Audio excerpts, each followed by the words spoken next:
So tonight we are going to have the absolute privilege of having a conversation with Eric Newman. And I would love to tell you all about 50 things about him that are awesome, but I know that he would rather us not talk about him and have a conversation. So I will start by just saying what he does right now. He is the Chief Play Officer of the Rock Solid Foundation. And I just love to describe it really simply as an organization that brings hope to families that are winning the pediatric cancer battle. So there are many elements of that community. It's not just those families, but it's people that are able to volunteer and people that are able to be part of the communities that are surrounding those families. And then, of course, people that are able to contribute as sponsors and as people who are just really praying fervently and giving their time. He is an amazing father to two awesome kids. He is a great husband to his wife, Annalisa. I like to put this in because I think it's just fun. So we went to high school together, but we weren't actually friends, but it makes it way more fun. You're a lot cooler than I was. No, that's not. It just makes it way more fun to pretend like we can be we've been really good friends for 25 years, but it's really not true. So I just want to say that because I also want to kind of encourage you guys with something that might sound a little bit strange, but for me, I love my church. I serve at my church regularly. Eric does as well. And we actually formed a relationship building separate things because we served together. And I don't know how else to say that without it sounding like, yes, I believe serving is important, but the value that's been added to my life, and I mean personally, professionally, in every aspect of my life, literally, came from standing most of the time, not actually talking to people that needed our help, but standing in one place around people that we cared deeply for each other and encouraged each other.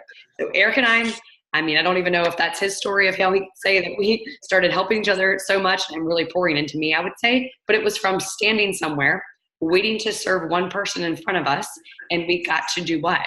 We got to talk to each other and got to truly, he has walked with me before I started in living. So for me, that's kind of crazy to say because I feel like this is what I do. But that for each of you guys on here, I want you to understand something. You meet people today where you are, and they will go with you to a place that you did not see in your vision at the time. And that is almost crazy to say, but that's why it's important to tonight lean in, be part of this conversation. I am also going to ask that Rachel be part of it with us for sure. All of you guys, but I have witnessed and times where both of them have been able to contribute to each other's journey because of relationship. And that might sound kind of, okay, Ashley, what do you mean? But it literally is that concept of we are all on a journey to be better people and leaders. And there's just some opportunities that we get that change our lives. So I will stop rambling and start trying to be a little bit quieter so that we can let Eric pour some wisdom to us. He is a phenomenal coach. And for the record, if anyone wants to know this, I pay a business coach in a group that I just did a session with. And the first thing I thought of is I was like, this is crazy. The value added to my life from a half an hour talking to Eric Newman is probably $100,000 compared to this $100 an hour person. Boom, let's do it. I'm just kidding. You know I love you, Ashley. Very cool. Well, thank you for all those kind words. And so whatever you're holding, if you have a glass, bottle, anything that you have, let's just cheers to an amazing. You guys are already winning because you made it. Hopefully that's not Everclear or moonshine in that bottle. So that's awesome. So let's just cheers to an amazing Monday. So thank you for having me. And I think, Ashley, you hit on something earlier that when you engage with true, and you spoke at our leadership class about true, authentic relationships. And I think it's funny, once you start something that a true, authentic relationship, you just meet the person where they currently are. And what your vision from the first time that I really engaged with you, Ashley, in the Connect Lounge at our church, you had this whole vision laid out. And I think as you continue to build relationships, the vision constantly evolves into something a lot bigger than you, as long as you continue to build not just better relationships in yourself, but I think true, authentic relationships are really the key to what really makes everything work. But I had an exciting Monday. Mondays are usually extremely challenging for us. Our teams are just coming back. What Rock Solid Foundation does is we send teams all over the United States, and we build play sets for kids with cancer. So my teams are all over the place, and Mondays are pretty hard because they have flex time. So with that, a lot of people are just coming in from all over, and then they're just getting back engaged. So Mondays are pretty challenging, but today was pretty significant because my daughter Cameron had her last soccer game. And the reason that that's so significant is that I've been casting vision with my team probably for the last 3 years, that I knew that this day was going to come. And I think that's one of the first things, like with just building with your team, is casting the right vision. But it wasn't this huge grand scheme that I was going to be talking from a stage of hundreds of thousands of people, or that we're going to be building global, let's identify globalization. But it was something as simple as that, typically that our projects are on Saturday, and that Cameron's soccer games were on Saturday. And what I kept coaching into the team is like, hey, listen, we have to get this, because I'm not going to be here in 2 years when my daughter has her first soccer game. Because the one thing that I have learned is my daughter's not going to care how many play sets daddy builds unless daddy is there. So I think today is a huge celebration because I made every single soccer game except for one. And I was in California at that time. So that's a huge accomplishment. And it was just a big milestone. No, it wasn't crossing the threshold of $1 million or $10 million, but it was just being present. And there's a book out there, Present Over Perfect. Has anybody ever read that? Show nods if you are muted. If you haven't, I would definitely check that book out. Present Over Perfect. It's just really meaning the current grind that you're in is the perfect time. And I think really from that moment, because we as leaders, all of y'all, if you're on this call, you're leading somehow, some way. And I think we as leaders, we tried to bypass the meantime. But really, truly, if we can sink in and like understand what we're being taught at this moment, that the meantime is truly what prepares us for the future. And so I think that with you just hopping on the call right now, I think it's pretty exciting that you are investing. And 9 o'clock it's an amazing time. I didn't realize how much things really settled down right at 9 o'clock. So Ashley, great choice. So if you do hear my kids, they're upstairs, they're crazy. And my lab is right beside me. And he doesn't like being outside, but he would be very distracting if he was in here. So if you hear some whining, I promise you I'm not beating him. So he's just outside right at this moment. So thank you guys for having me. How often do you work actually, I just want to ask this because I think it's really interesting, and I know the answer, so y'all are like, why is she saying it? How often do you work at 9 p.m.? Never. So what I typically do is when I get home, I try to put my phone up. I'm always constantly, like, I think I saw a post on social media how our phones used to have leashes. And we used to have to go to the phones, but now our phones are our leash. And I can't remember. I just bombed that whole quote. But what I try to do, and I understand like different times, but what I try to do is at like 6 p.m. at the latest, I put my phone on airplane mode, and then I put it up because I want to be present. I need to be present. And that's kind of another thing that I had a revelation. We get really two unique things in this world, at least Eric Newman does. And the two unique things that God's been given, that I've been given, is my beautiful, amazing wife, and then my beautiful kids. And so what happens after that, the house that I'm living in, someone will take one day. The organization that we've been building for the last 10 years, guess what? If we do this right, someone will take one day. So that's not unique to me. What's unique to me, and that's just been a journey of the last 10 years, is truly identifying what in this world is unique to me, because no one can be a better dad to my kid. No one's going to be a better husband to my wife. So those are the two main focuses that I tend to try to do. And working at nighttime, trust me, I've done it. I've pulled some all-nighters before, but now my team is amazing. I believe that some of them still work into the hours, but that's their choice. They don't have to do that.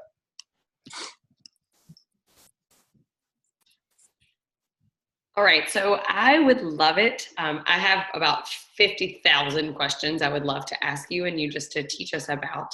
But for me, so what I would love for you to talk to is, so Eric asked me, like, what's your biggest, like, what's going on right now? What's the biggest gap you have that I maybe can help you fill?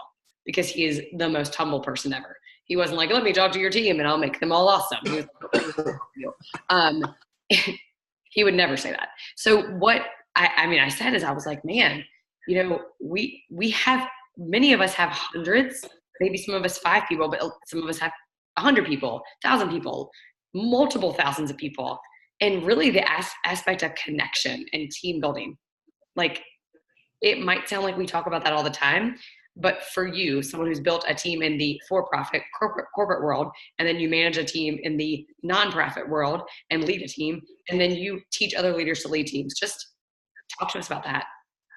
So leading teams, one of the things that, and if you've been around me enough, this is one thing that has been a challenge for me the last couple of years, because we got really good at the product, meaning what we were doing, what we were selling. And so, yes, we're a nonprofit, but we run our organization like a for-profit. But the one thing that if you don't hear anything else that I say tonight is focus on the people and the money will come. And I think that is a key value. And that's a principle. Like I said, if you're around me enough, that's one thing that you will constantly hear, because every single day we're challenged with chasing the new shiny thing, right? And chasing the new shiny thing, especially for me. Like, I'm an entrepreneur. I've started many businesses. 90% of people don't think the way that I do. So meaning I have 10 people on my staff, 9 people on my team. Actually, yeah, it's 9. I'm sorry.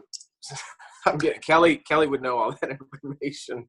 But meaning, so not everybody thinks the way that I do. So one thing the one thing that people do want is for them to be appreciated.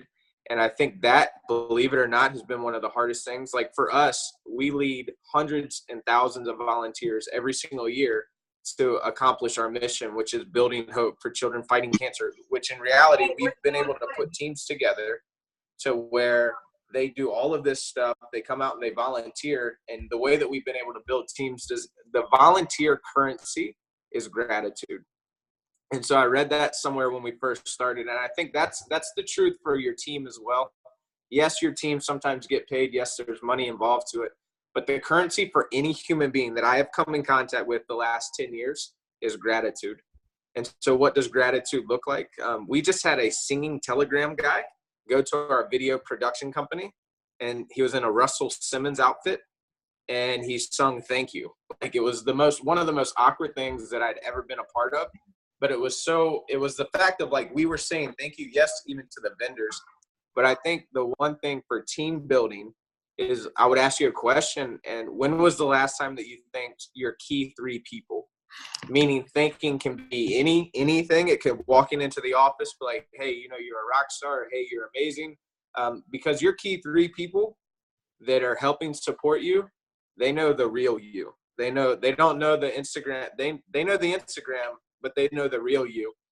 And those are the people that you truly, truly need to thank. And I think gratitude is the key component, and focusing on the person and not the dollar figure. Because I like to make money. The nonprofit needs to make money, no mission. So I think that's one of the key elements to building a successful team is just gratitude. And I know that's nothing mic dropping, but it's something that I have to constantly remind myself. And if you think that you've thanked your team enough, I would multiply that by 80 and then do it some more. Yeah. Because I've never heard anybody say, hey, stop saying thank you to me, or stop showing me so much gratitude. I've never, ever heard that.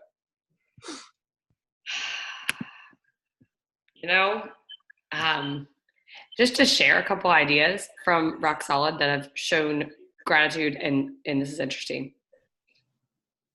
I don't love things. I want to say this because I want y'all to understand. A lot of us send things in the mail. We do like texts. We do a lot of things, if that makes sense, because it's not necessarily an in-person. We don't always know the people. I will tell you guys, I know the staff at Rock Solid, and I still have gotten 2 things that I will never forget getting in the mail. Like, the rest of my life, it will never happen that I will forget getting them in the mail. One of them was a pair of sunglasses that probably cost $1. Like, they probably cost $1. I thought it was the coolest thing. Posted on social media. I posted it in our leadership chat, because what it said is, we're so excited for you guys to come build with us in a month, not tomorrow, not next week, in a month. Where are these, you shine so bright, you need shades. Like, it's super cheesy, right? But the whole point was, I remember when they said that, I was like, I don't know if we should do that. And they're like, we're going to do it. I'm like, all right. But here's the deal. What do you think I did?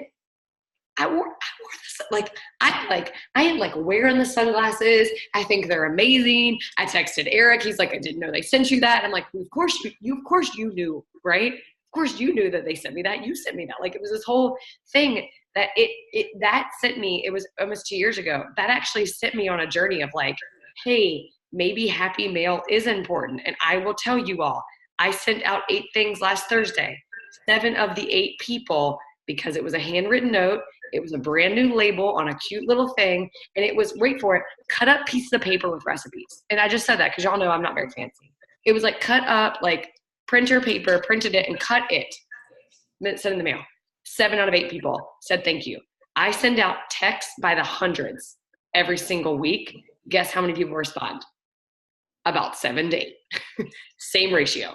And the second thing, I'm just telling you all this because I think it's fun. Again, Eric's probably like, this doesn't sound like significant, but it was to me, and I'll never forget it. Confetti poppers. Thank you for that was a great idea.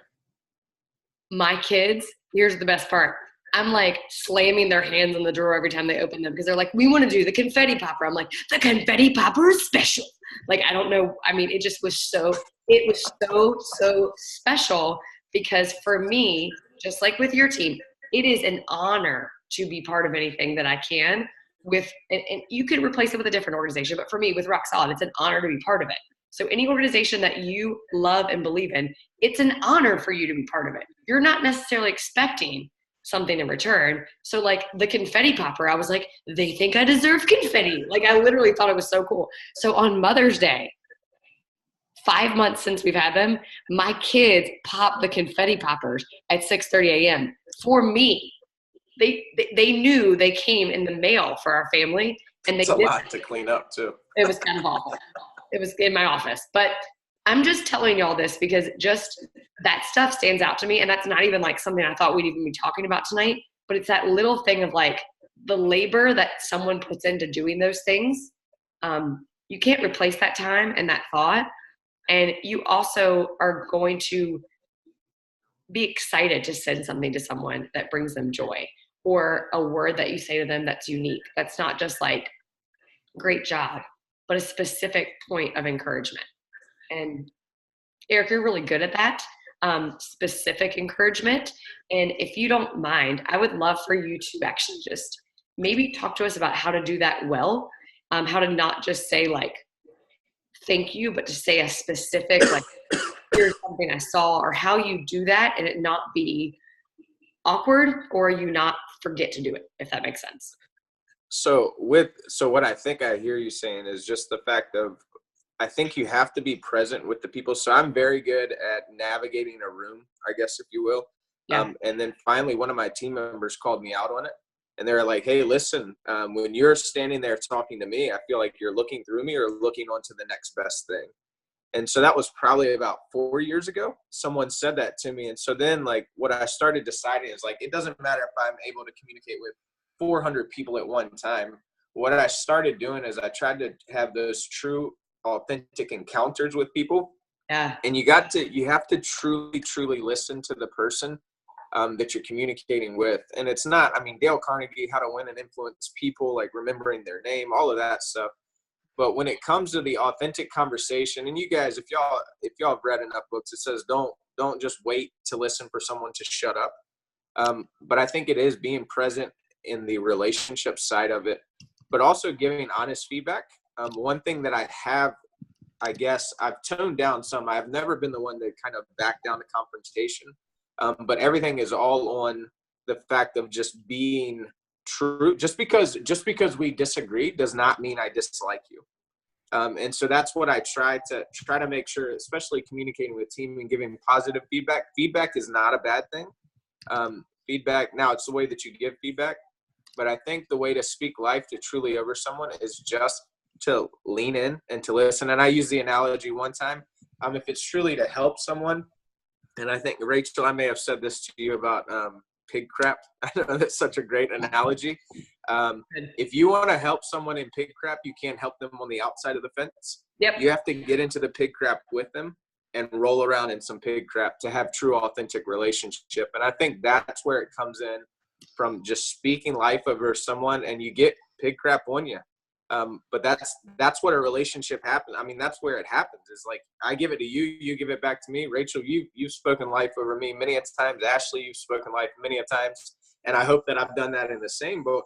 What I've told you beforehand is I'm just giving you some of my pig crap, and you guys are helping pulling me out of the thick. And so I know you're like, oh my God, we signed on this, and the guy's talking about pig crap, but it's the fact of just sitting down with someone, meeting them currently where they are, and truly, truly listening to them. And I pray about everything. I probably need to do it more so than what I am doing. But I just ask God to give me the wisdom and the words to be able to just speak life to the person at Starbucks, to the person that I'm hit at Gather. I probably shouldn't have said Starbucks, but it's to the person at Gather, to the person on the side of the road that I don't want to give my money to, but then like I'm wrestling with it. It has nothing to do with that guy I'm giving the money to. It has everything with me just saying yes to the person that I'm giving, that God's kind of put it on my heart to give the guy the money to. Ashley, I don't know if that answered any of your questions, but it goes back to, again, I've been running businesses for the last 12, 13, actually probably longer than that now. Close, man, I'm getting old. Probably close to 20 years. Wow. But it goes back to focus on the people, and the money will come. And that got laid on my heart during a fast. We were at church, and I was so stressed out. We had just lost about a $150,000 donor, which is a big deal, about 3.5 years ago. And there was so much peace that came over me when it was just like, hey, listen, focus on the people, because I think all of us watching, people are the hard part. I think that if it could just be transactional, nonstop, I think that would be simple. But it's not, like, people are not transactions. It's just you truly encounter people for transformation. And that's the part. And I think everyone, I mean, we're all in sales. I don't care if it's selling play sets, selling team building exercises. When someone feels like they're a transaction, they're not going to buy. They're not. And so it's the same. It's even with our families that we're called to love and serve. If they feel like I'm just checking a box to kind of go through the motion, I'm not looking for transaction. I'm looking for transformation. So the people, and that's why you have to put structure in place, and not everybody can you can't speak life into everyone, but that's why you guys are all building teams. And it's like, I mean, Jesus's model was he had 3 and then he had the 12. So who are your top 3? Who are the people that you're constantly leaning into? Who are the people that you're constantly pouring into? Because then in the return, I promise you will come twofold or tenfold. I don't know if that answered it. I mean, I could just keep going, but I'm trying to make sure it's more of a conversation. I mean, I feel like you could just, something that that's funny. Everyone's like, so I know something that I love that maybe I'll just do this and you'll all be like, oh geez. So Eric probably 18 months ago said something to me about people and priorities, and I can't, it's like a whole story. So I feel like I probably can't really make it so it's clear, but the lesson that I learned from it, and I have actually said this on one of our team Zooms that I didn't record because I felt like I shared a story that I did not want to upload to YouTube about my life. I mean, just being around, I was like, that's probably way too personal. But conversation I had with Eric, as he just said to me, why would you, like, people that are important to you should always know what's happening with you first and never last. Like, that's not, like, that does not grow you. And for me, just to relate it to what we're kind of in, and what I mean by in is, guys, our business is a lifetime business. So the people that you surround yourself with, like, it doesn't go away. You're not going to get a promotion. You're not going to transfer companies. Like, you're in network marketing because you're building something that's residual income that one day when you die, like when I die, I know who is getting my business. Now, like at 35 years old, like it's done. Like that is happening. And I have no doubt in my head, no doubt in my heart that it's going to be so much bigger when that happens. So my plan for it is like a beautiful plan of like, this is how I want it to work. So when I think about the people I am closest to, I have to, as a leader, like they have to have an exchange with me on a regular basis that's authentic. And so, Eric, when you are busy, 2 things. When you are either very busy or you're very discouraged, which we'll pretend like neither one always happened. You know, if they ever happened, right. how do you maintain that connection? Because that's like, maybe I'll just do it. Raise your hand if you find it hard to maintain close relationships when you're feeling busy. I mean, maybe. I mean, I do. I'm like, I don't have margin. I don't feel like I can even pack my kids' lunches. You know, I'm just kind of give us insight on that, because you're really good at that. I think the value comes again in your top three. So, and I've said this before too, and I read a lot of books, so I have no idea. Someone once said before that leaders lead. So when you're leading, leaders lead with the limp if you're not leading healthy. So your top three, even if you have a splinter in your foot and you're off kiltered a little bit, your top three people notice it. And I think, Ashley, I mean, you did something when we just walked through some personal stuff. My mother-in-law passed away. A bunch of people just asking, hey, what can we do? What can we do? When you're down and out, the top three do not ask what to do. They just do. And so that's the part of like having the valuable people around you. That's why your teams are so significant. And I have a young lady that helps me manage my entire life. And I know when the going gets bad that I don't have to ask her to do. They just do because they know you the best. And so it's even, I think I got this from Craig Grish. I'll wait on that. But anyways, it's Ashley, you showed up with coffee with bagels at 7:00 in the morning. We were up. My mother-in-law passed away the night before. My wife did not sleep. And your top three, they just do. And they recognize when you're leading with the limp. So you can try to hide it all you want, but they know when something's wrong if you truly let them wallow in pig crap with you. Now, you can put on that fake front. You can put on those clean white clothes when you go into the office. But I'm telling you, the people that truly know you know when you're off. So why hide it? Why not just be true and authentic from the get-go? And I think the discouraging part, if you're doing anything at any type of capacity, so meaning I'm assuming, which that's not right, you are because you're on this call, that you're going to be discouraged at least one time a day. I mean, so you're in sales marketing, you hear the word no. I think I read it somewhere too, like you get 30 no's before you get a yes. That's horrible. But it's the fact of like, you're going to be discouraged. So my team, my development team, my sales team, on their notepads or whatever they're writing on or their journals, they have like before the next Tuesday meeting, they have to have 90 tick marks on the top of their page, because at least I know that they're asking. Those tick marks represent no's, not yes. So it's the fact of just that type. I mean, you're going to get discouraged when you're in this line of work or if you're doing anything with capacity. But I think having your top three around you and not always chasing after the new shiny thing, I think is something that brings on a lot of discouragement because I like shiny things. I do. I like it. And when you're leading an organization, you have a lot of people that come in and they want to tell you the direction that they think that you should go with your business. And in reality, we're all leaders, so we get to make the decisions.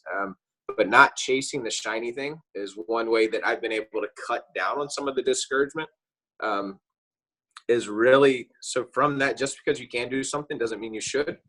And I think for me, I test that against I test that. So that whole statement right there, Rock Solid Foundation is growing. We're doing better than we ever have. From the world standpoint, everything that we've been doing is working 100%.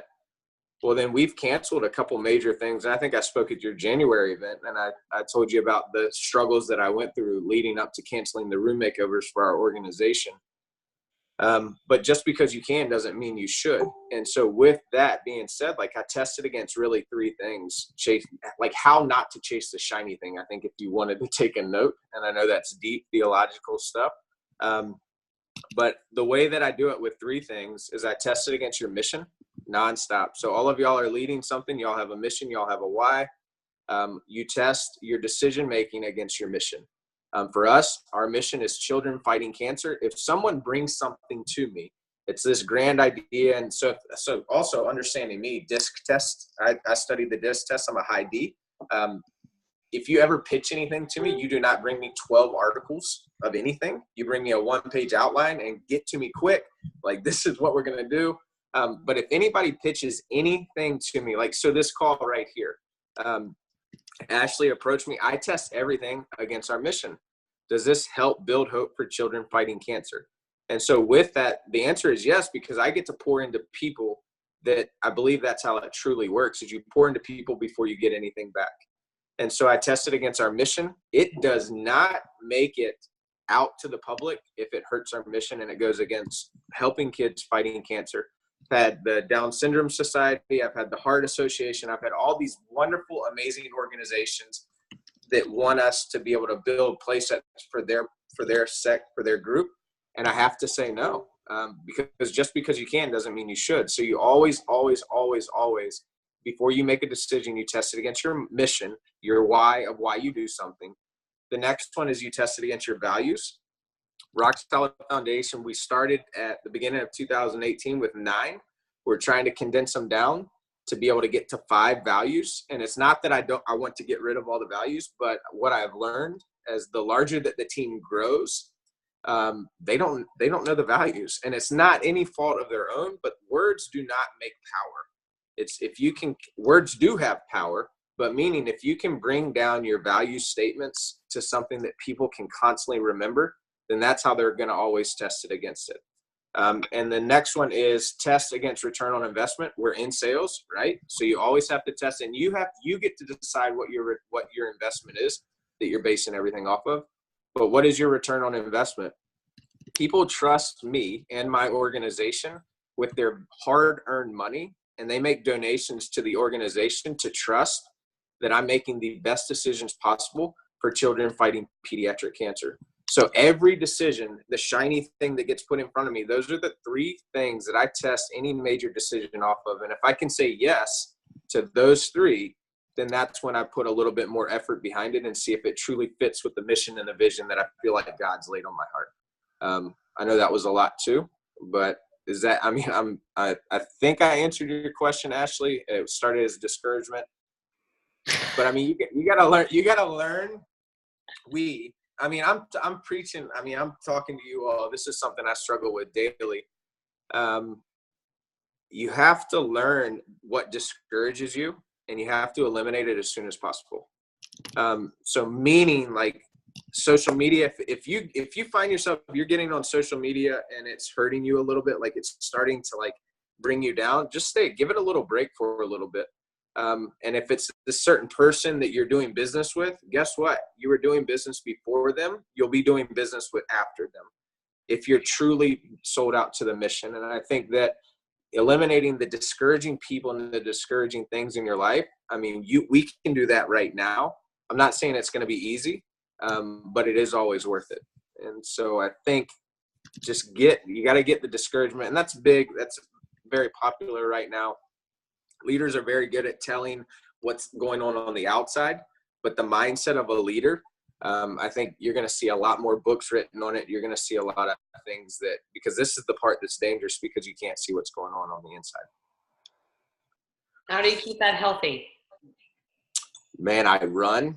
So if you ever see me running in Hampton Roads, I don't run with headphones because that's just more, not junk, but more stuff getting inside. I yell when I run. So if y'all see me running, you're going to be like, what the heck is wrong with that guy? I'm honestly, I'm arguing and I'm wrestling with God because of like, I don't want to cancel the room maker, but the room makers don't make sense. Why do I have to stop doing something? So, I just constantly, I pray, I journal, and I talk to people. I talk to my mentors. I have my top 3. Then I have my staff. So I have my mentors. I have my spiritual fathers. I just talk. And if you ever come around me and you don't hear me talking, then something's wrong. So I think that, and see, I'm doing it now, but I think that as leaders, when we shut down, that's one of the worst things that we could ever do. Is shutting down internally when things are not going as they had planned. And just kind of, Ashley, how we first started the conversation, when I spoke with you, I guess maybe 4 years ago, when we started to hang out and our family started to hang out, the plan that you had then is not the plan that you're in right now, because it's funny. God's vision is always different. It's better than what we think. I kind of gave this whole grand scheme to one of my mentors, like, this is what I think God's doing the next season of life. And he just started laughing. He's like, haven't you learned yet that God's vision is so much better than yours, and it's probably not going to look anything like you thought? From the day that y'all opened y'all's business to now, I think that if you truly lean in and trust people and trust God, that his vision and his power is so much better than ours. Oh, I should say something else. I'm like, I'm It's listening, good. I'm typing. Think. Can I ask something, Ashley? Yes, of course you can. Just because I don't know, Eric, these are some things when I've been in conversation with him. So first off, guys, everything that he's saying, he walks out. Like, seriously. When we see him in the coffee shop, he's the most focused, present person I think, honestly, I've been around. And I know that because it sticks with me. Like, I literally walk away like, he's so engaged and listening. And I never knew really what that looked like. You hear people say it, but when someone is actually very tuned in and listening and asking the questions past or beyond, like, so what's going on? Like, learning how to do that, you can tell that he's like studied that and practiced that. And I mean, just some of the things he says is, how are you? What's on your mind? What are your goals? What's your vision for the next month? And I'm like, whoa. And a lot of times I stutter because I'm like, wow, these are things that I haven't even thought about. I should know this. Thank you. But Eric, what, as far as leadership, what does that look like in seasons of growth where it might be, okay, there's so much success coming, things are getting bigger, that stretching, like, what does that look like for you? Some lessons you've learned there in that season. And then what has it looked like for you as far as lessons with stagnation or maybe things going backwards? Like, what are some of your nuggets that you can give us maybe in both of those seasons, or things that you have learned that you could share with us? So one of the first one, let's talk about when things are going really good, right? Because I think that's when you can't get leaders to shut up. They're screaming it from the mountaintop, and you're like, this is working, this is working, this is working. I constantly evaluate. So if something is working really, really well in your business, it's easier to understand why when it's going really well. So meaning, what I mean by that is when things that you're doing in your business, it's easy. What I tend to do is, our Play It Forward program is extremely well right now. That's when I dive into evaluate, why is it working well? What are the components? What is working well in this department or this area that is going to cause for us to continue to grow? Because it's easy to fix something when it's not broken, right? I mean, I know you're like, well, how do you fix something if it's not broken? Exactly. That's when you evaluate. If you're doing something in your business right now and you're killing it, your numbers are looking great, your email responses are up, your engagement's up, all your tick points are up, then I would honestly just take a moment and evaluate why. And then from that moment, why is that working? What can you take from that success and pull it to a different part of your business that you feel like has stagnated? And again, stagnation, I think that stagnation breeds mosquitoes, and mosquitoes, it's easy. So like, it's once the water starts to stagnate, that's when a lot of stuff tends to grow that you don't want to grow. And so with that, if I feel like we're hitting a lull in a business or a model, I meet with my top team and I'm like, hey guys, IDS. And so everybody write this down. This is not mine. I'm studying an EOS system, which is an entrepreneurial system. IDS means when things stagnate is IDS, identify, discuss, and solve. So with that, I think if you can identify, again, this goes into the program or your business is doing really well, IDS, identify, discuss, and then solve. Meaning if it's going well, then if you solve something, that it just makes that program much more efficient and it breeds simplicity from that. But then if things are not going well, I'll get with like-minded people that are in the same business as you and have a brainstorming meeting and identify what you think that some of the problems are. You identify them, then you discuss them, have open, like, I mean, we've even talked about having a hot air balloon come in. I mean, weird stuff. So discuss anything, but make sure you point it down and you come up with a solution. Like, right, if you're feeling like business is starting to slow, then it's the smallest thing that's going to set you off that's going to feel like a huge thing. And so with that, it's just sometimes when you look at something, it tends to magnify a lot more. But I think if you can figure out and never forget the IDS, identify, discuss, and solve, I think that will help you in the ebbs and flows. And I don't remember who said this either, but there is water in the valleys too. When you go through the ups and downs of owning a business. And I wrote about this the other day, is like, and Ashley loves my analogies. She doesn't always get them, but I'm a work in progress, just like everybody on this call. So if you ever see a heart monitor, right? It goes up and down, up and down, up and down, right? If that means something's alive, it's going up and down, up and down. That means there's heartbeat, there's blood flowing. That means there's life in that, right? But then if it goes flatline, where all of us as entrepreneurs, all of us as leaders want it to be this clear, flat thing, what does that mean? It means you're dead. It means that something is dying. So us as leaders in business, it's up and down, up and down, up and down. If it was simple and it was flat, it would be no fun. And I know, like, a lot of people are like, oh my God, I'm falling down this hill. That's no fun either. But just know that it does stop. And when it stops, that's when you have the people around you and they pick you up, or you have the people on the side of the hill with you that help stop you from falling to where that dip is not too bad. But I think that all of us with the heartbeat, like if it's going good, that's up at the good times are still up and down, and the bad times are still up and down. But if it's flatlined, then there's no growth, there's no business there.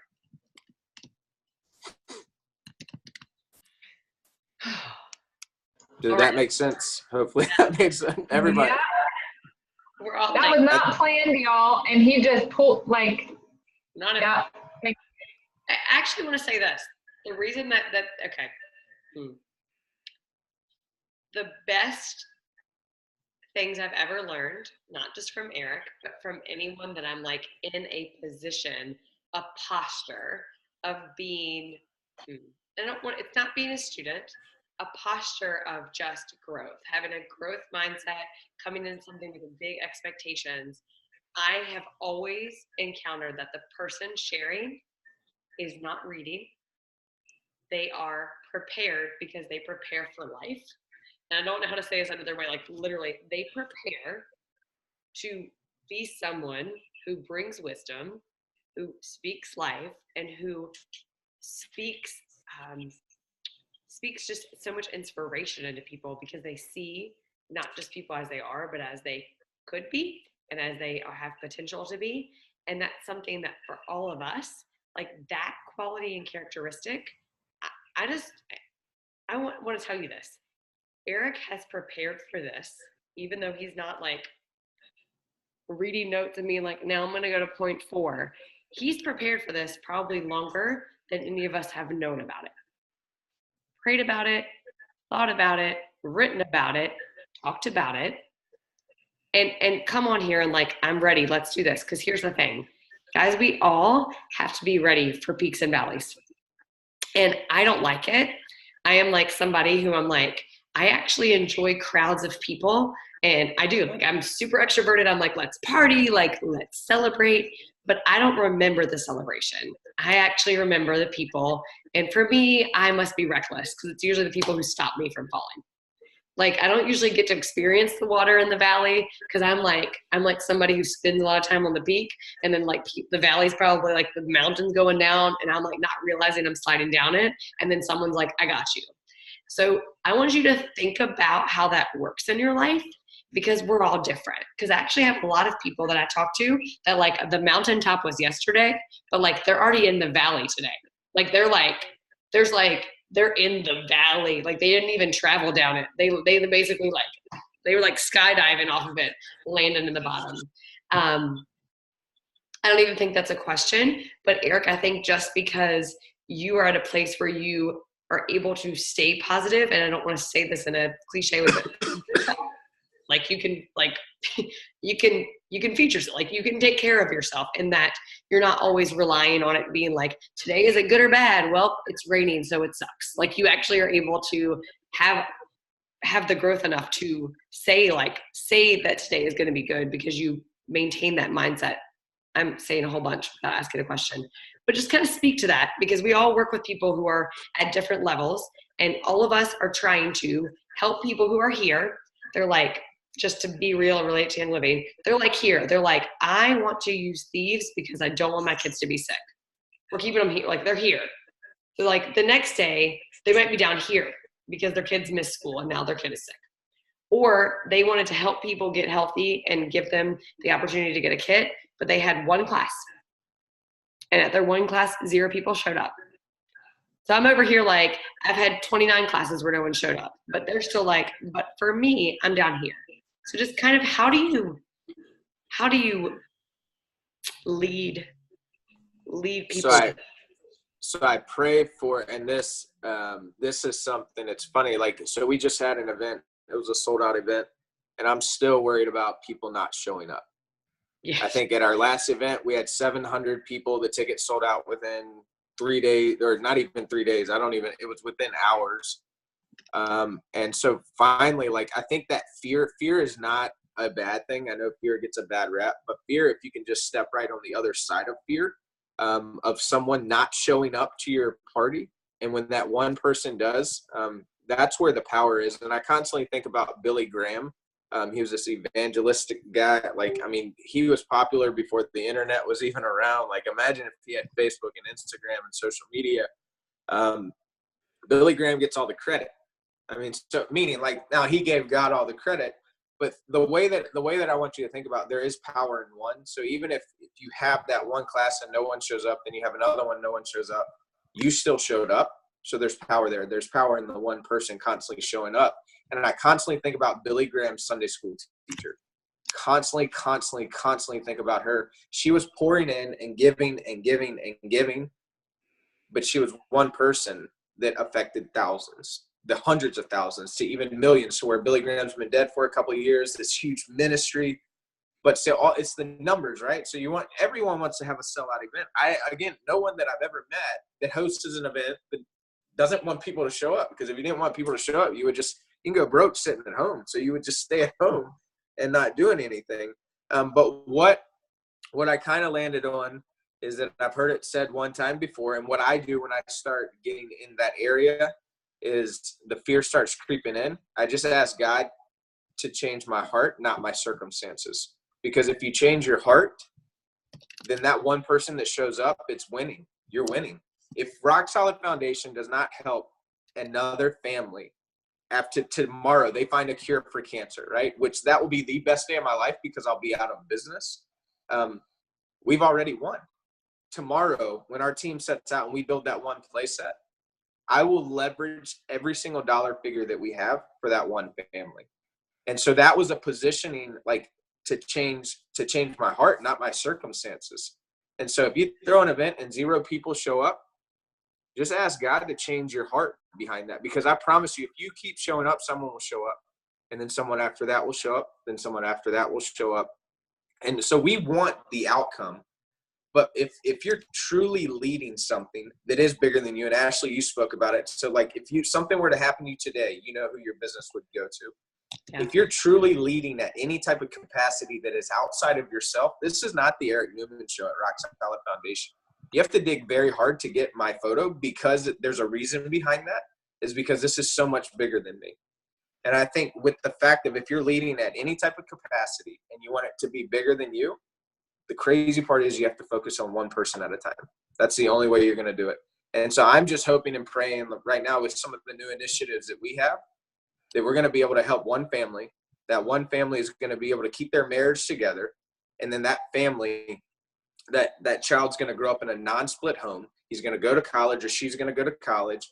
They're going to have been impacted by pediatric cancer, but guess what they're going to do? I hope that we can empower them and help them build a platform to find the cure for cancer. And that's what keeps me driving, is the power of one. And if you're in a spot right now and the circumstances don't look they look grim and bleak, or all the other negative words that you can think about it, just ask God to change your heart, not your circumstances. Because when you do, it's a matter of mindset and perspective that will change everything. Because then that 0 people, or the one person that shows up to an event, that one person could be the person that changes hundreds of thousands. But you have to take yourself out of it. Like, I want to be that person that changed hundreds of thousands, which in reality you are, but you're just planting some seeds. I don't even know what to ask you now. So again, I mean, it's not easy. It's just not easy, but it is always worth it. And that's the part that, like, I keep my wife, she is the backbone of Rock Solid Foundation. I get to be the face. And she constantly, like, when I'm in bed and I'm discouraged and I'm having like hyperventilation, like I'm hyperventilating, like, oh my God, I don't know what we're going to do. Like, she rubs my back, she rubs my head, and she's like, sweet. She's like, Dave, it's not easy. She's like, but it is always worth it. So if you're feeling discouraged right now because you lost a major client or whatever it is in the business, it's not easy. And I wish I had a magic pill that could make it easy. That takes all the fun out of it. Like, some of you are like, yeah, right. So, but the challenging part, like, people run marathons because it's hard. Yep. They don't sign up for marathons because it's easy. They do it because it's hard and not everybody can do it. And there's accomplishment. Like, when you cross that finish line at a marathon, you look at the thousands of people on the sidelines watching you cross that finish line. And it's the same thing with your business. Thousands of people, hundreds of thousands of people are sitting on the outside looking at y'all as y'all are running this marathon. And they're all looking at you, wishing they had enough courage to get into the race and to try to cross that finish line. And guess what? If you have to stop every once in a while, stop, take a water break, just chill out a little bit, but don't quit the race. Sorry, I'm just going on and on and on. So it's so good. It must be my Mick Ultra. That my one good Mick Ultra. Wait, your 2 sips of your Mick Ultra. I mean, you do dress better than me, but I don't think that you only need 2 sips of beer. I feel like that's just to keep it lighter here. I have my what my kids call my bougie water too. So it's my bubbly sparkling water. So you've made it when you drink bougie water. I feel like you have the Target brand too, which makes me happy. No, this is Pepsi's new brand. So I'm not sponsored by. Actually, we are sponsored by Pepsi in California, but Pepsi does. That was no sponsorship money given on that. I'm just kidding. No, but All right, I don't want to see squirrels, so don't derail me. What else are we talking about? I feel like this is not a question that is going to be real exciting, and Rachel can ask a better one. I want you, because right now, I mean, honestly, like, Eric, I'm getting so many messages and comments, and like, people are it's been in this. I don't even know if inspiring is the right word. I need a better thing to say, but just, I mean, it's made people think, and it is just so valuable to have someone that we don't get to hear from regularly just pour into us. I would love it if you would just, like, if there is something that you could share that you haven't gotten to from a question we've had yet, that you're like, this is what I think is like advice that will change your life, or this is something I've learned. Something that I've learned, something that I'm camping out right now, is that simplicity is not cheap. Simplicity comes with the cost, meaning that, so you create things, you make it simple, and then the fact of the matter is, like, simplicity is extremely hard, which it doesn't make sense, because you're like, oh, it's simple. But no, keeping things simple, it costs a lot, meaning it costs a lot of, like, your conscious effort to keep things simple. Because again, it's keeping with the nice shiny thing. Simplicity is extremely challenging. But I think we as leaders, it's our job to keep it simple. And you've heard it, keep it simple, stupid, all of that stuff. But simplicity breeds success. And if we can just bring simplicity to our teams, and I've heard it too, like, if you're trying to do something and you can't explain it, I think, so a tweet is longer than 144 characters now. I think they've just changed that. But if you can't really tell someone why they need to buy something from you in 144 characters or less, it's not simple enough. And so meaning simplicity breeds success. So for us, like all the elevator pitches, the 1 minutes, like you don't have much time for them to stay engaged with you. So what are your power statements? And I think every leader needs to have power statements. When you're talking with someone, when you're talking with your team, I make our team, not make, but actually we go around and we talk, in our meeting agendas, we're very time sensitive on how long we spend on certain subjects, because that allows them to bring their top 5% and their bottom 5%. And I think that the simplicity side behind it is creating the power statements that make people understand and remember what it is that you're trying to tell them and what information you're trying to get across to them. But simplicity this is the other thing. Keep the main thing the main thing. Last year in our live-a-thon, Ashley, you hosted it with me. It's like that was the power statement. I've heard them called sticky statements. Keep the main thing the main thing. And I think that if you can keep the main thing, whatever it is that you choose with your mission, your value, and your return on investment, that helps you keep things in line. It breeds simplicity, and it keeps the main thing the main thing. Yeah. I mean, we've used, for somebody who doesn't like to, work at night and take away from your amazing family, we have like sucked every single second of this hour. Not away from your life. I hope we've added value too. Oh, it's already been an hour. I'm telling you, man. I can just. So I appreciate the opportunity. Does anybody have any questions or anything for me? Wally's here, guys. I'm really good. I'm really good or really boring. It's great. So I'll stand on that. I'm really great. Everyone's too nervous. They're all looking down. Good. What book are you reading right now? Oh man, right now I am Brene Brown, Dare to Lead. I think is a really good one. For building teams, John Gordon has a good one. Extreme Ownership is always my favorite. Ashley, you should finish that one if you haven't. I did. Okay. And then also I read constantly, but Brene Brown, I'm really diving in. I'm going with my top 3. We're going through that. And the first couple of chapters about vulnerability, taking the armor off. It's like you don't want to be in the ring with someone that's not willing to take the armor off, which is their pride, all their insecurities. That one's just mind-blowing. So I'm reading that one really slow right now and going over that with our team. And Rachel, give them a reminder about the event next Friday. I mean, you can invite Eric. I'm sure you and Annalisa want to come do this. Yeah, you should come. We're having a Brene Brown, that Netflix special that she has. We're having a viewing party. It's going to be nationwide, so people are at a distance are going to set up their own viewing parties for their teams. But locally, we're going to be at Tracy's house, and so everybody bringing a dish. It's at 6:30. We're going to watch it, and then we're going to discuss afterwards, and it's going to be really good. So jumping off of that, daring, I believe that's what it's about, is that book, Vulnerability. It'll be great. Yeah, it's really good. All the studies, she ran through it with a lot of large companies and small companies and one-man companies. And I think it's just that stepping through that fear side. I think it's hailing outside. So my dog is not happy with me. I'm just kidding. He's inside. All you animal lovers like, oh my God, I can't believe you left the dog out. He's safe. Don't worry. Put some people comment on him. It's the green one. So any other questions? It's 10:01. So thank you guys. Ashley, hopefully I was able to accomplish what you guys were looking to do. Again, just lean in when it gets hard and find someone that can sit in pig crap with you, because that's extremely valuable. So if I can leave you with any words of encouragement, find someone.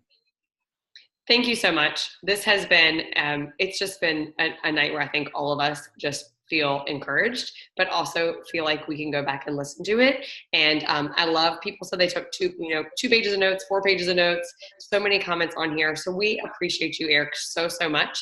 And for just being part of this with us, because I don't feel like I was like, hey, this is my amazing friend and he's going to come talk to you. I feel like you are in this with us because I know how much that you deeply value that connection and how any single person on here, if you ever meet him in person, like go up and say something to him, because you will be changed by an encounter with him. You will be changed because you will see Jesus in him. Listen, you'll see Jesus in him. And if that is not your jam and that offends you, I'm so sorry, but that's literally what you will see, and it will change you. So thank you, Eric. We just appreciate it. And awesome, guys. All right. I'll talk with y'all soon. Thank you. All right. Thank you. Bye.